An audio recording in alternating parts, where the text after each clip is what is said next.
Okay, बिस्मिल्लाहिर्रहमानिर्रहीम। आज हम लोगों ने स्टार्ट करना है अपना एल्कीन्स एंड साइक्लोएल्कीन्स, जहाँ पे हम लोगों ने कल एंड किया था। कल हम लोगों ने एंड कहाँ पे किया था? हम लोगों ने जो है वो लास्ट लेक्चर में हम लोगों ने आईयूपैक नोमेनक्लेचर उसको स्टडी किया था, ठीक है। और आज हम जो है वो स्टडी करेंगे इसकी फिजिकल प्रॉपर्टीज़ को। अच्छा, इसकी जो फिजिकल प्रॉपर्टीज़ हैं, आपने माइंड पे रखने की जितनी भी प्रॉपर्टीज़ हैं उनको जस्ट डिस्कस करना इतना मुश्किल नहीं है, लेकिन ये है कि आपने जो इनके कॉन्सेप्ट्स हैं ना उनको ज़रूर अंडरस्टैंड करना है, ठीक है। हर प्रॉपर्टी के पीछे क्या कॉन्सेप्ट है। सो रीज़न आपने जानने की कोशिश करनी है कि हर कॉन्सेप्ट के पीछे क्या रीज़न है। सो हमारा जो फर्स्ट प्रॉपर्टी है एल्केन्स की, वो ये है कि methane to butane, I mean C1 to C4 जो है ये कलरलेस ऑर्डरलेस गैसेज हैं। Pentane to heptadecane C5 to C17 जो है ये कलरलेस ऑर्डरलेस लिक्विड्स हैं। और C18 टू ऑनवर्ड अगर हम लोग बात करें तो ये कलरलेस ऑर्डरलेस सॉलिड्स हैं, ठीक है। अच्छा, हमारे पास स्टार्टिंग में लिक्विड और सॉरी गैसेस, और बाद में हमारे पास लिक्विड और सॉलिड में जो ये जो स्टेट चेंज हो रही है, इसके पीछे इसके बिहाइंड क्या रीज़न है। सो हम लोग इसको देखते हैं। तो इसमें एक्चुअली ऐसा है माइन कि हमारे पास ना जो C1 से C4 है ना, तो इनका इनके जो मॉलिक्यूलर यहाँ पे जो हाइड्रोकार्बन है वो बहुत स्मॉल होते हैं, ठीक है। उनका जो साइज है वो भी स्मॉल होता है।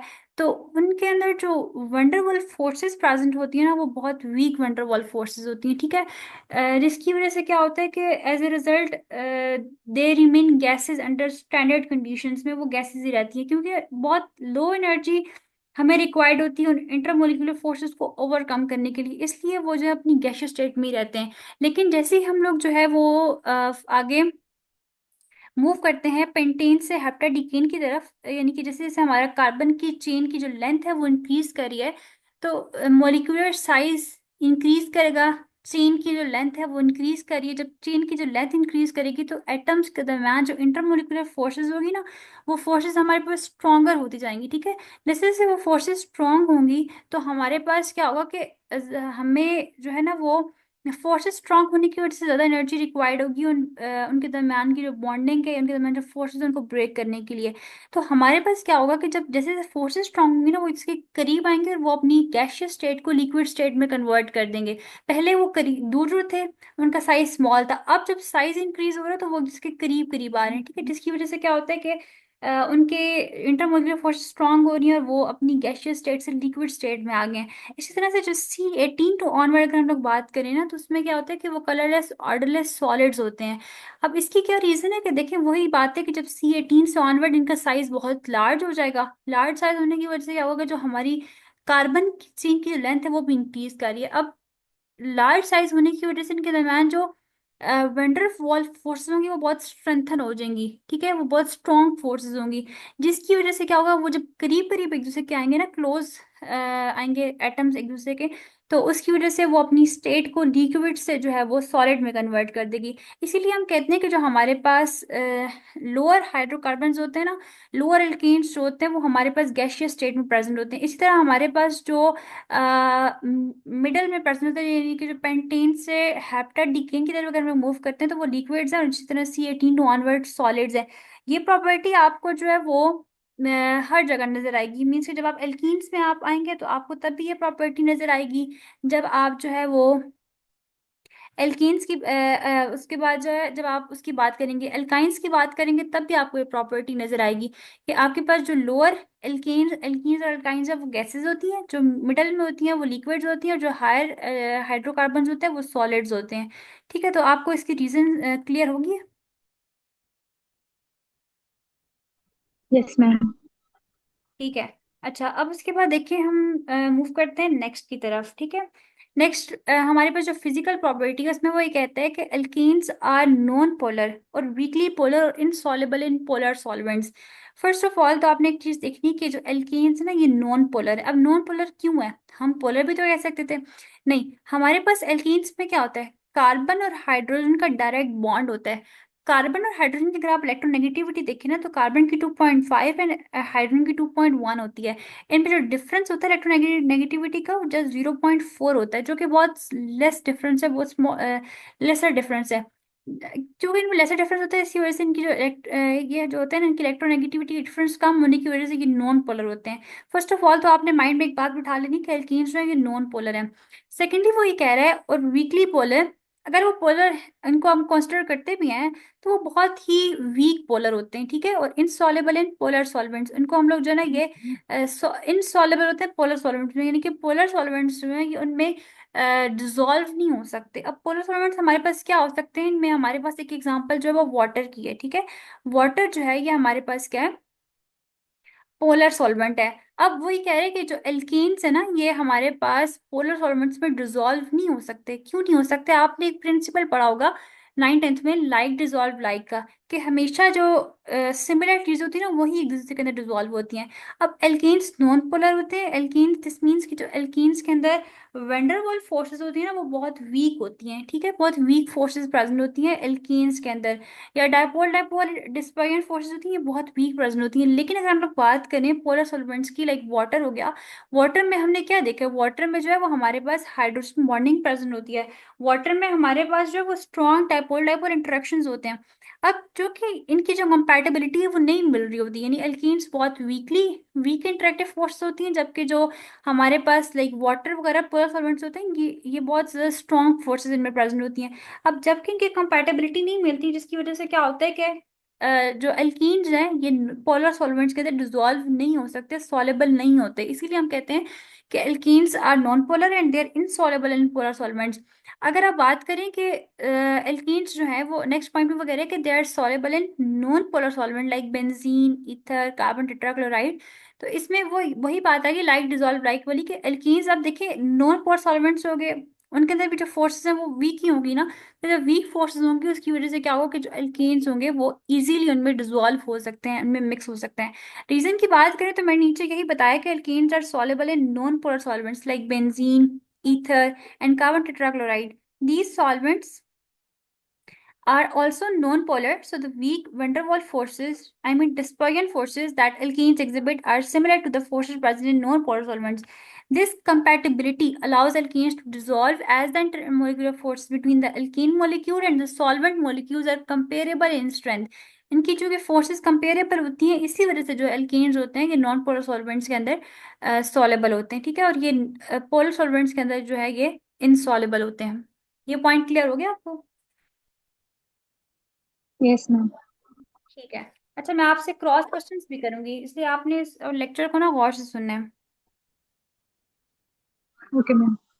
ओके, थर्ड जो हमारे पास पॉइंट है वो उसमें कह रहे हैं कि melting point, boiling point, density etcetera increases with increase in the number of carbon atom. जैसे जैसे हमारे पास number of carbon atom increase करते जाएंगे, इनका मेल्टिंग पॉइंट, बॉइलिंग पॉइंट और डेंसिटी इंक्रीज करती है। हम डेंसिटी की साइड पे करके पहले मेल्टिंग और बॉइलिंग पॉइंट को डिस्कस कर लेते हैं, ठीक है। मेल्टिंग और बॉइलिंग पॉइंट में वही कह रहे हैं कि देखिए जैसे जैसे हमारे पास जो है ना वो कार्बन की चेन इंक्रीज करती है, मीन्स कि हम लोग जो है वो मीथेन से ब्यूटेन, ब्यूटेन से हम लोग जो है ना वो पेंटेन हेक्सेन की तरफ मूव कर रहे हैं, तो हमारी जो कार्बन की चेन है वो इंक्रीज कर रही होती है।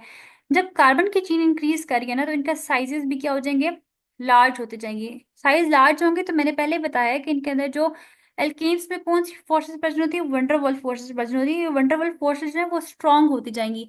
जब फोर्सेस स्ट्रांग होंगी तो अगर आपने उस एटम को, उस बॉन्ड को ब्रेक करना है, तो उस बॉन्ड को ब्रेक करने के लिए, अगर वो बहुत स्ट्रांग बॉन्ड है तो हमारी कॉमन सेंस यही कहती है ना कि अगर वो बॉन्ड बहुत स्ट्रांग है तो उसको ब्रेक करने के लिए हमें हाई एनर्जी रिक्वायर्ड होगी। अब अगर आपने उस बॉन्ड को फॉर एग्जांपल, आप किसी भी चीज़ को मेल्ट करें, फॉर एग्जांपल आपके पास जो है वो सॉल्ट के जो है वो पीसेज हैं, उनको आपने वाटर में डाल के आप उनको मेल्ट करना है। अगर उनके दरम्यान जो बॉन्डिंग है वो बहुत स्ट्रांग है तो आपको हमेशा फ्लेम को बहुत हाई रखना पड़ता है। दिस मीन्स कि आपको जो आप एनर्जी जो प्रोवाइड करें उनको मेल्ट होने के लिए वो बहुत हाई है। इसी वजह से हम ये कह रहे हैं कि जैसे जैसे कार्बन की चेन इंक्रीज करी है तो मेल्टिंग पॉइंट या बॉइलिंग पॉइंट जो है ये भी इंक्रीज कर रहा है, क्योंकि उनके अंदर जो जैसे जैसे कार्बन की चेन इंक्रीज करी है, दिस मीन्स बॉन्ड की लेंथ इंक्रीज करी है, बॉन्ड की स्ट्रेंथ इंक्रीज करी है, बॉन्ड जो है वो स्ट्रॉन्गर होता जा रहा है। हमें उस बॉन्ड को ब्रेक करने के लिए हाई एनर्जी रिक्वायर्ड होगी, हाई मेल्टिंग पॉइंट रिक्वायर्ड होगा उस चीज को मेल्ट करने के लिए। इसी तरह से बॉइलिंग पॉइंट की भी बात है कि आपको जो है वो बॉइलिंग पॉइंट भी उसका हाई करना पड़ेगा, जिस पॉइंट आप उसको बॉईल करें ना वो पॉइंट भी आपको इंक्रीज करना पड़ेगा। इसी तरह से अगर हम लोग बात करते हैं डेंसिटी की, तो कार्बन चेन जब इंक्रीज कर गया तो क्या हो रहा है, मैस पर वॉल्यूम भी तो इंक्रीज कर रहा है ना। जब साइज इंक्रीज होगा तो साइज इंक्रीज करने से मैस भी तो इंक्रीज होगा। मैस और जो मैस पर वॉल्यूम है उसको इंक्रीज कर रहा है। अब जब मैस पर वॉल्यूम इंक्रीज कर रहा है तो हम लोगों ने यही बात की ना कि number of carbon atom increase कर रहे हैं तो डेंसिटी भी इंक्रीज कर रही है। तो इनकी जो जैसे मैस इंक्रीज कर जाएगा तो डेंसिटी जो ऑटोमेटिकली इंक्रीज करेगी। नेक्स्ट पॉइंट में वो कह रहा है कि boiling point increases by 20 to 30 degree centigrade for addition of each CH2 group to the molecule. वो ये बात करें कि जैसे से एक CH2 ग्रुप ऐड होता है ना तो हमारे पास जो है वो बॉइलिंग पॉइंट इंक्रीज 20 से 30 डिग्री तक वो इंक्रीज कर जाता है। अब इसमें ना उसने एक हमें पॉइंट दे दिया कि वो 20 से 30 डिग्री तक इंक्रीज करेगा जैसे से हमारे पास जो है वो जैसे से हमारे पास एक CH2 ग्रुप की एडिशन होगी। इसका यही मतलब है कि जैसे आप पेंटेन में आप एक कार्बन की एडिशन करते हैं, CH2 ग्रुप की एडिशन करते हैं, तो वो क्या बन जाएगा पेंटेन से, वो बन जाएगा हेक्सेन। ठीक है। तो जब पेंटेन से हेक्सेन में वो आएगा, CH2 ग्रुप की एडिशन होगी, तो वो कह रहा है कि जो बॉइलिंग पॉइंट है वो 20 से 30 डिग्री तक इंक्रीज कर रहा है।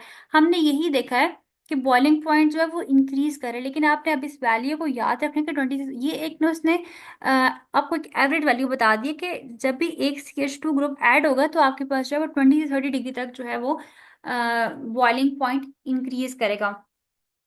ओके। नेक्स्ट पॉइंट में वो कह रहे हैं कि boiling point of branch chain structures are lower than normal chain alkanes. Branch chain structures जो हैं उनका चेन स्ट्रक्चर्स होते हैं उनका जो बॉइलिंग पॉइंट होता है वो लो होता है as compare to normal chain alkane से। अब महीन इसमें आपकी कॉमन सेंस क्या कहती है कि क्यों हमारे पास जो ब्रांच चेन स्ट्रक्चर्स है उनका जो बॉइलिंग पॉइंट है वो लो है नॉर्मल चेन से। मैम क्योंकि इसमें सरफेस एरिया कम हो जाता है, क्योंकि वो ब्रांच चेंज है ना, तो वो ब्रांचेस बन जाएंगी और मेन चेन का सरफेस एरिया कम होगा। हाँ, जो नॉर्मल चेन है उसका सरफेस एरिया ज्यादा है या ब्रांच चेन का सरफेस एरिया ज्यादा है? मैम मैम रिपीट करें क्वेश्चन। मैं कह रही हूँ कि सरफेस एरिया जो है वो नॉर्मल चेन का ज्यादा होता है या ब्रांच चेन का ज्यादा होता है? मैम वो नॉर्मल चेन का। यस, जो नॉर्मल चेन होती है उसका सरफेस एरिया ज्यादा होता है हमारे पास ब्रांच चेन से। सरफेस एरिया के इंक्रीज करने से जो है ना ये बॉइलिंग पॉइंट पे क्या इफेक्ट आ रहा है? मैम ये थोड़ा सा समझ नहीं आ रहा, माइंड में नहीं आ रहा। ओके। देखिए, जो स्ट्रेट चेन एल्केन्स होते हैं ना, लाइक हम लोग एग्जांपल लेते हैं एन ब्यूटेन की, ये मोर एक्सटेंडेड स्ट्रक्चर होता है। ठीक है। अब इसका स्ट्रक्चर किस तरह से होगा हमारे पास, लाइक सी एच टू एक एक लाइन में होगा, मोर सरफेस एरिया उसने कवर किया होगा। ठीक है। मोर एक्सटेंडेड स्ट्रक्चर होता है which provide large surface area for intermolecular interactions के लिए ना, उसको लार्ज सरफेस एरिया प्रोवाइड करता है, यानी कि लार्जर एरिया है और लार्जर एरिया में रह के वो अपनी ये जो इंटरेक्शंस कर रहा है उसके पास सरफेस एरिया बहुत ज्यादा हो गया। इन कंट्रास्ट जो हमारे पास ब्रांच एल्केन्स होते हैं ना, जैसे कि हम लोग कहते हैं कि आइसोब्यूटेन वगैरह हो गया या नियोब्यूटेन हो गया, इनके मोर कॉम्पैक्ट और इनका स्मॉल सरफेस एरिया होता है। सिंस जो वंडरवॉल फोर्सेस होती है ना, इनका एक डायरेक्ट रिलेशन होता है सरफेस एरिया से। तो ब्रांच जो एल्कीन्स होता है ना, ये एक्सपीरियंस करता है वीक इंटरमोलिकुलर फोर्स क्योंकि उनके पास सरफेस एरिया कम है। जब देखें ना एक चीज के लिए सरफेस एरिया कम है तो वो उस कम एरिया में रह के वो अपना जो फंक्शन है वो परफॉर्म करे। तो जब सरफेस एरिया उसका कम है तो वही से पता है उसके अंदर जो वो अपनी एक्सपीरियंस करे जो फोर्सेस को, इंटरमोलिकुलर फोर्सेस को, वो भी तो वीक होंगी ना। इसी वजह से हम लोग ये कहते हैं कि हमारे पास जो नॉर्मल चेन की जितनी चेन जो है ना वो फैली होगी, सरफेस एरिया उतना ज्यादा होगा। जितना सरफेस एरिया ज्यादा होगा उसके पास इतनी ज्यादा फोर्सेस उस पे आके अटैक कर सकती हैं। जितनी ज्यादा फोर्सेस होंगी जाहिर सी बात है उनको ब्रेक करने के लिए हमें ज्यादा एनर्जी रिक्वायर्ड होगी, ज्यादा मेल्टिंग एंड बॉइलिंग पॉइंट देना पड़ेगा। इसी वजह से बॉइलिंग पॉइंट जो ब्रांच के स्ट्रक्चर्स होते हैं ना, इनके लोअर होते हैं नॉर्मल चेन से, क्योंकि उनका सरफेस एरिया कम है। सरफेस एरिया कम है तो जो अब एरिया कम है तो वो जो एक्सपीरियंस करें ना वंडरवॉल फोर्सेस को, वो भी उन पे कम फोर्सेस लगेंगी, जिसकी वजह से क्या होता है कि उनका जो बॉइलिंग पॉइंट है वो कम होता है। ये पॉइंट क्लियर हुआ है आपको या नहीं हुआ? Yes ma'am. ठीक है। अच्छा, एन ब्यूटेन, नेक्स्ट पॉइंट में वो कह रहे हैं N butane has a higher boiling point -0.4 than isobutane. N butane का बॉइलिंग पॉइंट हाई होता है आइसोब्यूटेन से, ये पॉइंट मैंने आपको एक्सप्लेन कर दिया, ऐसा ही है ना? Yes ma'am. एन ब्यूटेन देखिए ना उनका, उसने ये कहा कि एन ब्यूटेन का बॉइलिंग पॉइंट जो है वो ज्यादा है आइसोब्यूटेन से, सही से बात, सरफेस एरिया ज्यादा है उसका। सरफेस एरिया ज्यादा है तो वो ज्यादा फोर्सेस को भी एक्सपीरियंस कर रहा है, उस पर ज्यादा जो फोर्सेस लग रही है वंडरवॉल की वो भी ज्यादा लग रही है। जिसकी वजह से क्या हो कि वो जब फोर्सेस ज्यादा लगेंगी दिस मीन्स उनके बॉन्ड बहुत स्ट्रांग हो चुके हैं। अब उन बॉन्ड्स को ब्रेक करने के लिए हमें बहुत एनर्जी रिक्वायर्ड होगी, हमें हाई बॉइलिंग पॉइंट देना पड़ेगा, तब जाके वो बॉयल होंगी। इसी वजह से एन ब्यूटेन का जो बॉइलिंग पॉइंट है वो हाई है आइसोब्यूटेन से। हमारी बुक के अंदर हमें ये एक पिक्चर भी दी गई है, उसमें भी दिखाया गया कि कितना कितना इनका होता है। एन ब्यूटेन का जो है वो मेल्टिंग पॉइंट -13.9 है, -13.9 डिग्री सेंटीग्रेड है। और बॉइलिंग पॉइंट जो है -0.4 है। अगर हम लोग आइसोब्यूटेन से कंपेयर करें तो आइसोब्यूटेन का जो बॉइलिंग पॉइंट है वो -10.2 है। आपको ये बात पता है ना कि जो माइनस में वैल्यू जितनी छोटी होती है वो उतनी बड़ी होती है, तो वो इसीलिए बॉइलिंग पॉइंट जो है ना वो एन ब्यूटेन का ज्यादा है आइसोब्यूटेन से। इन वैल्यूज को ना आपने याद रखने में, टेस्ट में कोशिश करूँ कि ऐसी वैल्यू जरूर दूँ, क्योंकि फेडरल बोर्ड के पेपर्स में ना ये वैल्यूज कहीं ना कहीं से आ जाती हैं, क्या एटलीस्ट आपको जब एग्जांपल कोट करे होते हैं तो आपको ये वैल्यूज बतानी पड़ती हैं।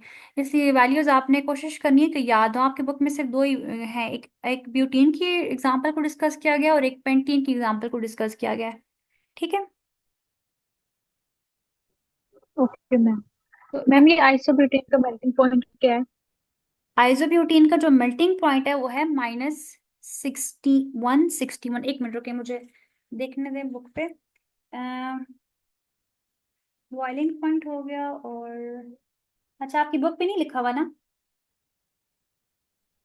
No ma'am. एक मिनट मैं आपको ना एग्जैक्ट बताती हूँ यहाँ पे शेयर करके।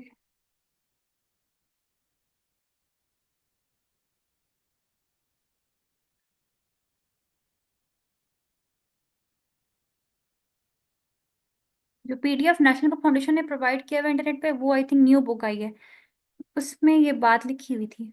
यहाँ पे ये यहाँ पे दिया हुआ है इसने। आइसोब्यूटीन का जो मेल्टिंग पॉइंट है -161 डिग्री सेंटीग्रेड है, और बॉइलिंग पॉइंट -10.2 डिग्री सेंटीग्रेड है। ठीक है। ओके मैम, नोट कर दिया। मैं आपको ये इनकी पिक्चर शेयर कर दूंगी ग्रुप में। मीथेन की एग्जांपल इन्होंने दी हुई है, और उसके बाद जो है वो ब्यूटेन की दी हुई है और पेंटेन की दी हुई है। ठीक है। ये तीनों इनकी जो मेल्टिंग एंड बॉइलिंग पॉइंट है इनको याद रखना है, ताकि बुक में जब शेयर कर दिया तो मे भी एग्जाम में आ जाए, इसलिए ये याद होनी चाहिए वैल्यूज।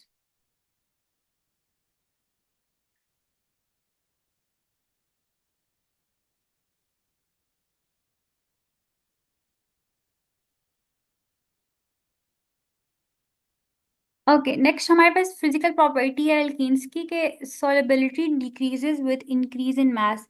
सॉलिबिलिटी जो है वो डिक्रीज कर रही है जैसे जैसे मास जो है वो इंक्रीज कर रहा है। इसमें क्या होता है सॉलिबिलिटी, ये पॉइंट तो मैंने आपको अभी बताया कि जो है वो उसने, अच्छा वो कह रहे हैं कि उसने ना जनरल बात की है कि सॉलिबिलिटी डिक्रीज करी है मास के इंक्रीज करने से। तो सॉलिबिलिटी किस चीज की डिक्रीज करी है, आई मीन के अगर हम लोग उसको पोलर सॉल्वेंट्स में डिसॉल्व करेंगे तो तब जो है उसकी सॉल्युबिलिटी डिक्रीज होगी, या अगर हम उसको नॉन पोलर सॉल्वेंट्स में डिसॉल्व करेंगे तो तब उसकी सॉल्युबिलिटी डिक्रीज होगी।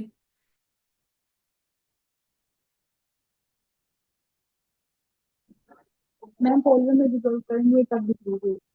पोलर में करेंगे तो तब डिक्रीज होगी, बिल्कुल ऐसा ही है। बात उसने जनरल की भी, लेकिन आपको खुद आइडिया होना चाहिए कि वो ये कह रहे हैं कि सॉल्युबिलिटी डिक्रीज करिए तो दिस मीन्स कि वो जब पोलर में इसको डिसॉल्व करेंगे तो तब उसकी जो सॉल्युबिलिटी है वो डिक्रीज करेगी। Solubility in polar solvents decreases with the molecular mass of alkanes because larger, more hydrophobic molecules have weak interactions with polar solvents and disrupt their structure more significantly।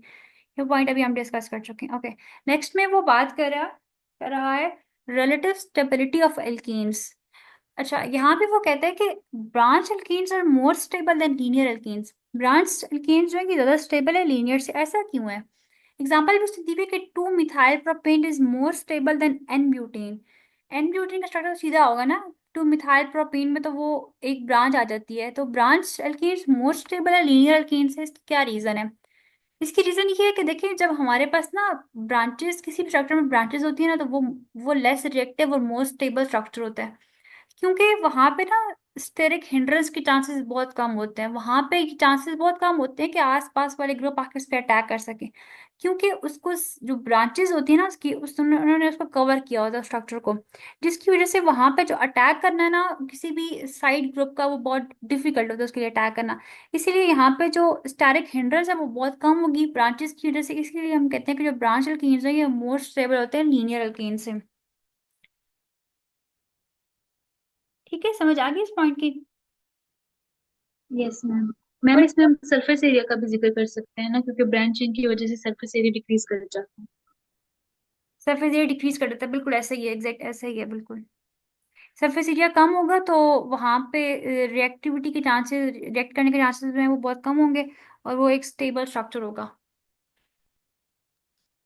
Okay. Point को मैं लिख लेती हूँ, मैंने आपके notes बना लिए, मैं आपको लेक्चर के बाद शेयर करती हूँ इन सबके, तो उसमें आपको मिल जाएगा ये पॉइंट भी। अच्छा, उसके बाद जो है वो नेक्स्ट हम आ जाते हैं reactivity of alkenes.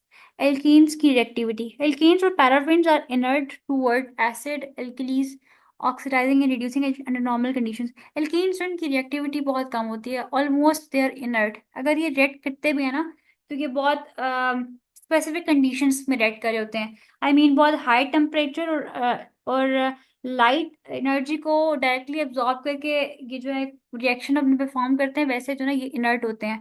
अनरिएक्टिविटी of alkanes can be explained on the basis of inertness of sigma bond and non polar bonds.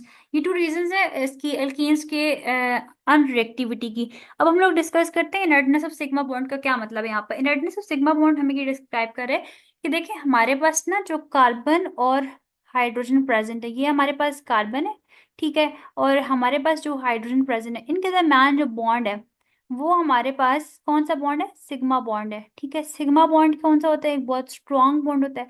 Sigma bond को ब्रेक करना जो है वो बहुत डिफिकल्ट होता है, ठीक है। इसी वजह से क्या होता है कि यहाँ पे सिग्मा बॉन्ड की प्रेजेंस की वजह से यहाँ पे अटैक बहुत कम होते हैं, क्योंकि उस बॉन्ड को ब्रेक करना उसके लिए बहुत आपको हाई कंडीशंस रिक्वायर्ड होती हैं, बहुत एनर्जी रिक्वायर्ड होती है उस बॉन्ड को ब्रेक करने के लिए। और दूसरी बात ये भी है कि जो सिग्मा बॉन्ड में जो इलेक्ट्रॉन्स प्रेजेंट होते हैं ना, ना ही वो अटैक कर सकते हैं ऑन इलेक्ट्रोफाइल, और ना ही कोई न्यूक्लियोफाइल उस पर अटैक कर सकता है। इसी वजह से हम कहते हैं कि जो एल्कीन्स है ना ये लेस रिएक्टिव होते हैं। दूसरी बात है non polar bonds. Non polar bonds में वो ये कहता है कि जो इलेक्ट्रोनेगेटिविटी मैंने आपको पहले बताई कि कार्बन और हाइड्रोजन की उनमें जो इलेक्ट्रोनेगेटिविटी का डिफरेंस है वो बहुत अप्रिशिएबल है, यानी बहुत जो है वो लो डिफरेंस है उनमें। जिसकी वजह से क्या होता है कि डिफरेंस कम होने की वजह से वो जो बॉन्ड है ना कार्बन और हाइड्रोजन का, ये बॉन्ड नॉन पोलर हो चुका है।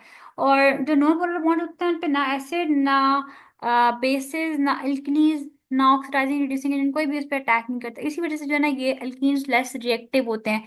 अगर एल्कीन्स के रिएक्शंस आपको मिलेंगी भी ना तो वो बहुत हाई टेम्परेचर के ऊपर, बहुत हाई प्रेशर के ऊपर, और जब ये लाइट एनर्जी को ऑब्जॉर्व कर लेते हैं तब आपको यूवी लाइट को ऑब्जॉर्व करने से इनके रिएक्शंस आपको मिलते हैं।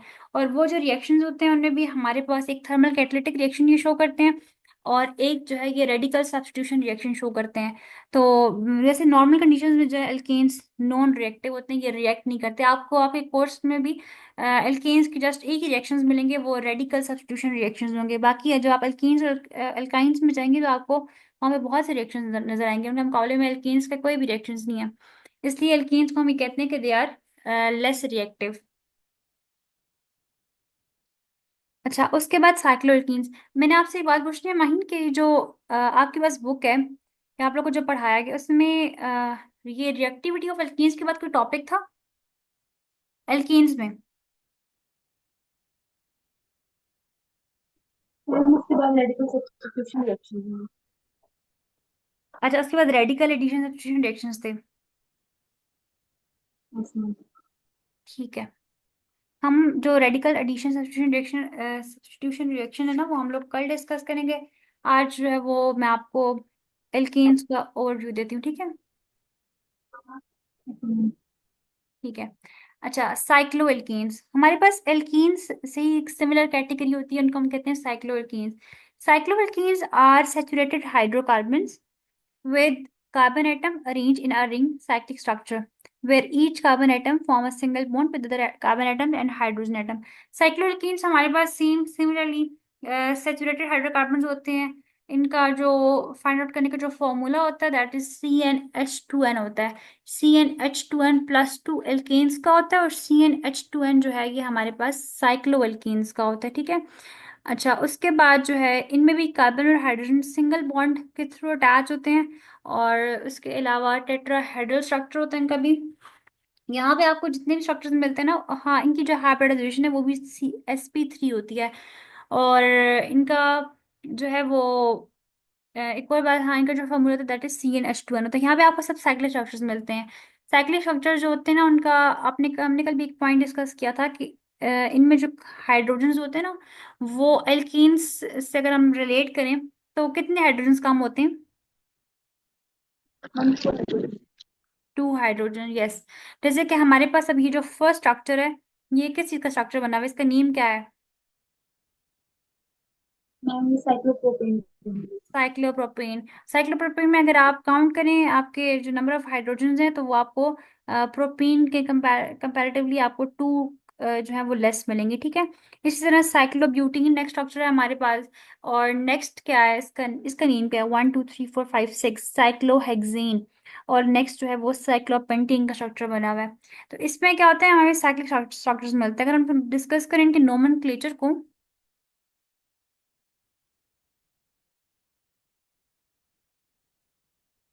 अच्छा, अगर हम डिस्कस करें कि नोमेनक्लेचर को, तो according to IUPAC system, cycloalkanes with one ring are named by prefix cyclo to the name of the corresponding alkene having the same number of carbon atoms as the ring। इसमें क्या होता है कि आपके पास ना, आप नेम के start में साइक्लो एज अ प्रीफिक्स आप साइक्लो लगा देते हैं, ठीक है।